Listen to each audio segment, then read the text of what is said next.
More power. God, I need...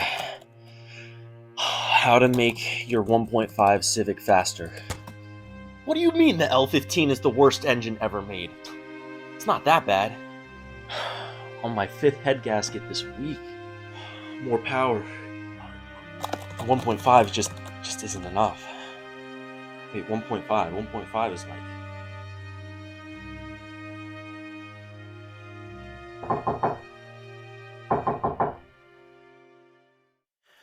Hey, Gavin, it's time.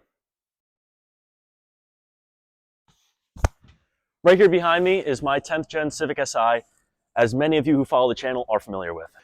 The car is full bolt-ons with a bigger turbo, runs on an ethanol blend, seen a ton of track time, and it's overall just been a great car to me. But those of you who know these engines know the L15 has its limits and it has its problems, which is why I decided I'm going to K-swap my car. Now, many of you may not believe me, but I have something to show you. It's literally -2 degrees, so just bear with me. I can't feel my fingers.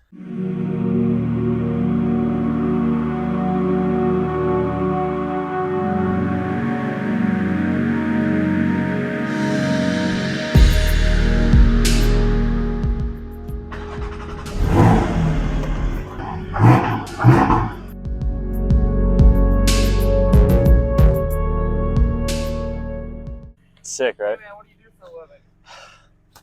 I blow up Honda Civics. Yeah. Yep. I change head gaskets.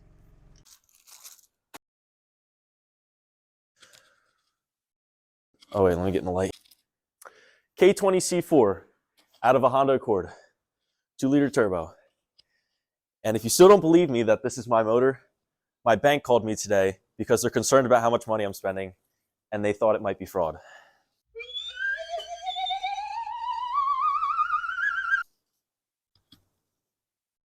I'm never going to recover from this. Buy his course. This could be you. Wake up. Escape your 9 to 5. Escape the matrix. This is not prop money. This is... What the fuck is this?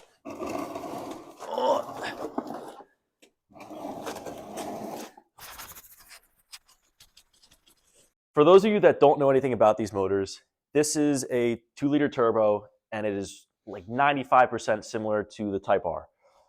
Very slight differences. Cams are slightly different. The pistons are a little bit different, but overall, both have a fully built forged rod pistons, crank, and they're known to handle a ton of power, which is what makes this such a good swap. This right here is the Junkyard Special. Managed to get a hold of this motor for just $1,500, which is a really, really good price because on average, these will go around $2 to $3 grand. So it's clearly pretty dirty, but I'll clean it up and I'm going to be doing work with the motor in the future. For those of you in the community, you'll probably notice that this swap has been done before. So it's doable, and I'm currently working with someone else who has done the swap before, and he's credited as being the second person to ever do this. So I'm going to leave his Instagram in the bio, in the description, and his name is Tony. If you have any questions, ask him about it because he's the man. He's an expert on this, and I would not be able to do this without him. I'm sure a lot of you will have a lot of questions, but try to hold off on as many as you can for now because this is going to be a long-term series. I'm going to be going completely in depth about what you need to do the swap, how much it costs, every step of the way, the dyno, what it's like to be driving with this, and my overall experience with it. As always, feel free to comment whatever you want. But keep in mind that in the future, I'm probably going to be answering a lot of the questions. And to be honest, there's a lot of stuff I don't know about the swap that will probably come up along the way. And I'll be sure to mention that. So basically, we got the goddamn. Yeah, it's the 2JZ. Got the V24. Yeah. Diesel, supercharged. 2,000 horsepower stock. Yeah, something like that. Like, some of you that have been following my channel will probably notice that it's been a minute since I uploaded. And that's mainly because a lot of this was just the research of finding what parts I needed, ordering parts, figuring this out, then realizing I needed this. So currently I'm in the process of ordering all the parts I need. I have almost everything actually. Right here, I have the intercooler. This is from Greddy. And again, I'm going to be going into all this stuff more specifically in other videos about what works and what you need. And there's actually a couple different avenues you could go about this build. You can use different turbos. There's different transmission options. I have a Type R transmission that's on the way, and it should be here next week. So as soon as at least most of the parts are here, that's when I'm going to start tearing down and pulling the motor in my car. In the next video, though, I have some work to do with the engine. First of all, the black has to go because it's plain, and it's a Honda. It needs red wrinkle paint. There's a couple Type R paints or parts that have to be changed over: alternator, starter, oil pan. All that I'm going to go into detail about. There's some work with the cams that has to be done, and some complications with the SI ECU, because yes, the SI ECU does work with these motors, and that's why it's another reason it's a really good swap, because you don't have to switch to something like Motec, which would go for a couple grand usually. So you can use the SI ECU, you can use the Type R motor mounts, and they bolt up directly with the SI chassis, which makes it super easy. And I'm sure a lot of you were thinking that it's going to be very difficult and there's a lot of money involved with it, but it's really not as bad as it seems. And I have a rough estimate of how much it all costs, but I'm not going to share any of that yet until the end, so I can figure out what I need along the way. This is a Clutch Masters FX400. This is the clutch I'll be using. Capable of holding way more power than I need.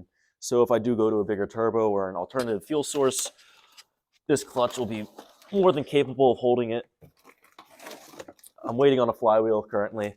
Going to be using the OEM Type R flywheel. So that'll be coming in. And a little bit of back order on some things. So some of it may take longer than expected. The worst thing is going to be the custom axles.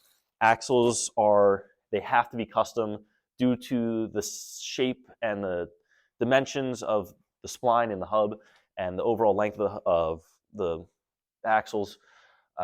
Those are going to be pretty expensive, and there's a 6-week build time.